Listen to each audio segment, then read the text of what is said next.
Morning. Class 9 English medium, subject है हमारा social science और हमारा चैप्टर है chapter first man and environment, है ना, क्योंकि this is a very large chapter, इसलिए हमारे बहुत सारे क्वेश्चन अभी बचे हुए हैं। तो लॉन्ग के देखते सबसे पहले हम लॉन्ग टाइम आंसर के क्वेश्चन के टॉपिक्स है जो कि इंपॉर्टेंट है, 9 के लिए भी इंपॉर्टेंट है और ये 10 के लिए भी ये इंपॉर्टेंट है क्योंकि टॉपिक है हमारा एनवायरनमेंट का। तो at first what is environment, है ना। सबसे पहले एनवायरनमेंट के बारे में तो सभी जानते हैं कि around us which atmosphere around us called environment, मतलब हमें चारों तरफ से जितने भी थिंग्स ने हमें कैप्चर करके रखा है ये एनवायरनमेंट होता है, like air, water, land, living, non living around us, ये सब हमारे चारों ओर है। Plant also, this is known as environment, तो ये होता है एनवायरनमेंट, है ना। हमारे जो भी अर्थ है, हमारा अर्थ के चारों ओर जो स्पेस है ना, वो क्या है, हमारा एनवायरनमेंट है।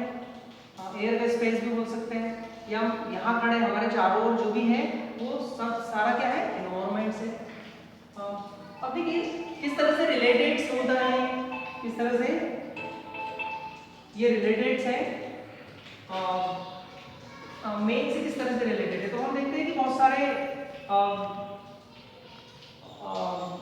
लिविंग थिंग्स है, नॉन लिविंग थिंग्स है, ये सारी की सारी मेन से रिलेटेड है ना। जैसे प्लांट्स हो गए, उसके बाद एयर हो गया, फिर सॉइल हो गया, रिवर्स हो गया, लैंड हो गया, ये सारे एक दूसरे से रिलेटेड है, मेन और उससे ये रिलेटेड है।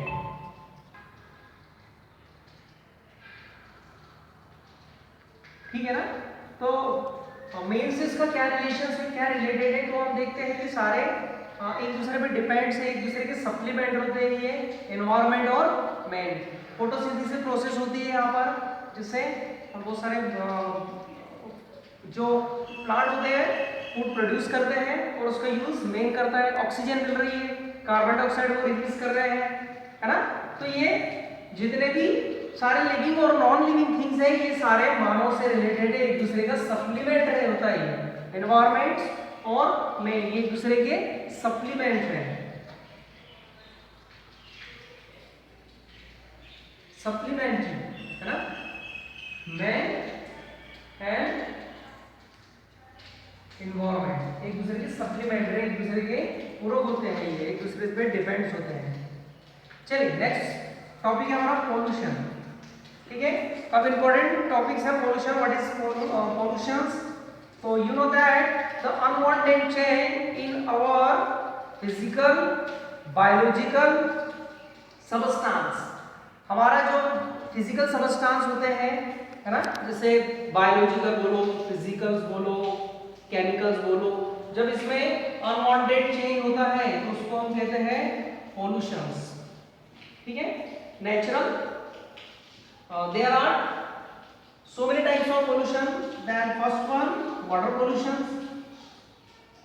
जो प्योर वाटर होता है उसमें भी अनवांटेड चेंज होगा, जो प्योर वाटर में बायोलॉजिकल केमिकल जब वो चेंज होता है, जब प्योर सबस्टेंस प्योर वाटर जब ये पॉल्यूट हो जाता है तो हम उसको कहेंगे पॉल्यूशंस कहेंगे या वाटर पॉल्यूशंस कहेंगे, है ना।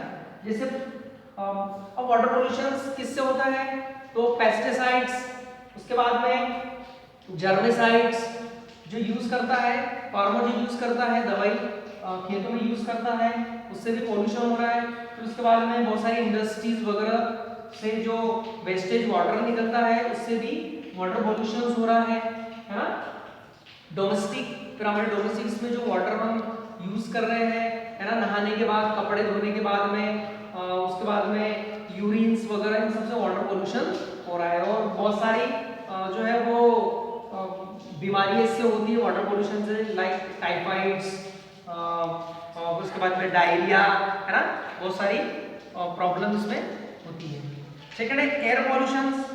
देखिए हमारी जो नेचुरल एयर होती है, हमारी नेचुरल एयर में मिक्स होना, है ना, किसका मिक्स होना, गैसेस का मिक्स होना, CO2, CO, SO2, सारी जो पॉइजनस गैसें जब इसमें मिक्स हो जाती है हमारे नेचुरल एयर में, तो हमारी एयर कैसी हो जाती है, हमारी एयर हो जाती है पॉल्यूटेड, इसको कहते हैं हम एयर पॉल्यूशन। बहुत सारे आप देख सकते हैं एयर पॉल्यूशन किस किस से हो रहा है। एयर पॉल्यूशन जो चिमनी वगैरह होती है, इंडस्ट्री से जो एयर निकलती है, गैसेस निकलती है, स्मोक निकलती है, ये सब हमारे एयर में मिक्स हो जा रही है, तो ये एयर पॉल्यूशन हो रहा है इससे। फिर उसके बाद में हम देखते हैं मोटर गाड़ियों से जो स्मोक निकल रहा है ना, इससे भी एयर पॉल्यूशन हो रहा है। उसके बाद में जब हम कचरे को जलाते हैं, है ना, जैसे एग्जांपल लेते हैं हम कि हरियाणा और पंजाब में बहुत सारी जो पराली जलाते हैं, उसके बाद में दिल्ली में और उसके आसपास के क्षेत्रों में एयर पॉल्यूटेड हो जाती है। इससे भी बहुत सारी बीमारियां होती है, लंग्स कैंसर हो सकता है, स्किन कैंसर हो सकता है ना, तो एयर पॉल्यूशन को याद रखना। उसके बाद में नॉइज पोल्यूशन। नॉइज पोल्यूशन हम देखते हैं कि नेचुरली जो हमारा एटमॉस्फेयर है, जब उसमें डिस्टरबेंस होता है ना, डिस्टरबेंस होता है, लाइक जैसे मोटर गाड़ियों का साउंड, उसके बाद में लाउड स्पीकर, है ना, कंस्ट्रक्शन वर्क, इस सब से जो साउंड निकलता है, इससे हमारा नेचुरल एनवायरनमेंट डिस्टरबेंस होता है, इसको हम कहते हैं साउंड पोल्यूशन। बहुत सारे इसके भी बहुत सारे इफेक्ट है साउंड पोल्यूशन के, है ना, जैसे हेडेक हो सकता है, हार्ट बीट बढ़ सकती है, हार्ट प्रॉब्लम हो सकती है, उसके बाद लंग्स प्रॉब्लम हो सकती है, और बहुत सारी इरिटेशंस हो सकता है, चिड़चिड़ाहट, है ना, ये सब किससे हो रहा है, नॉइज पोल्यूशन से हो रहा है। उसके बाद सॉइल पोल्यूशन, सबसे मेन इंपॉर्टेंट सॉइल पोल्यूशन की बात कर रहे हैं हम, तो जो हमारी मिट्टी होती है, जो सॉइल होती है, नेचुरली जो सॉइल होती है, इसमें अनवांटेड चेंज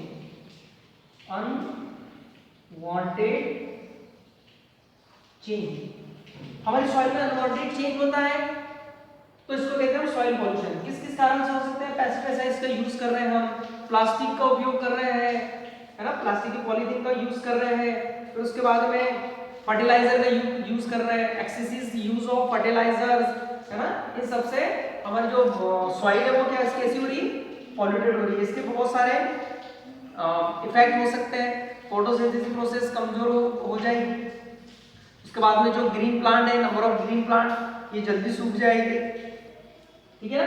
चलिए आगे देखते हैं हम radio active pollution. Radio active pollution देखिए आपको नया जरूर लग रहा है, लेकिन मैं आपको बता देता हूं कि जो रेडियो एक्टिव सबस्टांस होते हैं, है ना, जैसे यूरेनियम, प्लूटोनियम, ऐसे सबस्टांस जिससे एक रेज निकलती है जो हमें दिखाई नहीं देती, है ना, ऐसी रेज को हम कहेंगे रेडियो एक्टिव रेज, और इस तरह के सबस्टांस को कहेंगे हम रेडियो एक्टिव सबस्टांस, ठीक है। रेडियो एक्टिव सबस्टांस जो होते हैं, इसमें बहुत सारी ह्यूज अमाउंट ऑफ एनर्जी निकलती है, जैसे एटम बम्स, ठीक है, एटम बम्स ये यूरेनियम से बनता है, यूरेनियम, प्लूटोनियम, क्रिप्टॉन, है ना, ये सब क्या है, रेडियो एक्टिव पॉल्यूटेंट्स है, रेडियो एक्टिव सबस्टांस है, और उससे रेडियो एक्टिव पोल्यूशन होता है। जैसे मोबाइल से निकलने वाली जो रेज होती है वो भी रेडियो एक्टिव होती है, इससे भी बहुत सारी प्रॉब्लम्स हो सकती है, लंग्स कैंसर हो सकता है, ब्लड कैंसर हो सकता है ना। जो बड़े बड़े टावर हम देखते हैं, टावर्स, मोबाइल्स के टावर, उसमें रेडिएशन आपने सुना होगा, तो ये radiation means radio active substance है जो काफी हार्मफुल होते हैं लिविंग बीइंग्स के लिए, तो इसको भी आप देख लीजिए। चलिए नेक्स्ट हम बात करते हैं अगला टॉपिक, इंपॉर्टेंट रिसोर्सेज और टाइप्स ऑफ रिसोर्सेज। तो रिसोर्सेज हम एक ऐसा गिफ्ट है, नेचर ने एक ऐसा गिफ्ट दिया है हमें, जिससे हमारी सारी सुविधाएं हमें मिल रही है, हमारी जरूरतें फुलफिल हो रही है, पूरी तरह से हमारी जरूरतें पूरी हो रही है। जैसे देख सकते हैं हम, फॉरेस्ट हो गया, फिर उसके बाद में रिवर्स हो गया, सॉइल हो गया, मिनरल्स, ये सब क्या है, ये सब रिसोर्स है, एयर, ये सब रिसोर्सेज है, और हमें गिफ्ट मिले हैं, ये कुदरत से मिले हैं, इसके लिए हमें कोई पैसा नहीं देना पड़ता। सनराइज, है ना, तो ये सब क्या है, ये सब रिसोर्सेज है। या ये भी कह सकते हैं कि ऐसे साधन, ऐसे रिसोर्सेज जिनसे हमारा काम आसान हो जाता है, सुविधाजनक हो जाता है, उसको हम रिसोर्सेज कहते हैं। बहुत सारे एग्जांपल हम देखेंगे अभी, टाइप्स ऑफ रिसोर्सेज से समझ में आएगा आपका, है ना। जैसे man made resources, man made resources में क्या आएगा, तो मैन मेड रिसोर्सेज में आएगा जैसे गार्डन हो गया, रेलवे ट्रैक्स हो गया, फिर उसके बाद में मोटर गाड़ियाँ, है ना, ये सब क्या है, ये सब है हमारे मेन मेड रिसोर्सेज जो इंसानों ने बनाए हैं।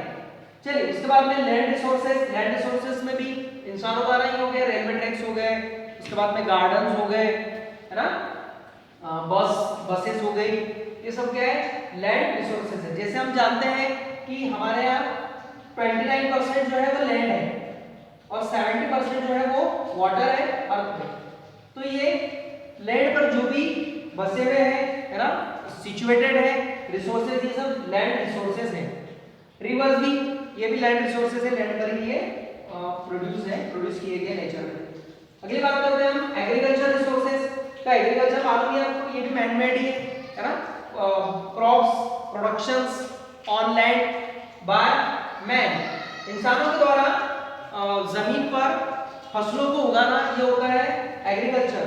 और इस तरह से रिसोर्सेज को हम कहते हैं एग्रीकल्चर रिसोर्सेज। यहाँ से हमें बहुत सारे फूड मटेरियल्स, क्रॉप्स, ग्रेन्स, है ना, ये सब हमें, उसके बाद में हमें मेडिसिन्स,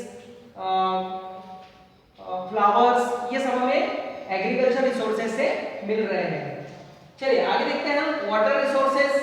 जैसे हमने बताया अभी कि हमारे अर्थ पे 71% जो है वो वाटर है और 29% लैंड है, ठीक है। तो वाटर रिसोर्सेज की बात करते हैं हम, रिवर्स, ओशियन, सी, ये सब, पॉन्ड्स, लेक, ये सब क्या है, वाटर रिसोर्सेज है ना। और ये हमारे लिए काफी इंपॉर्टेंट है।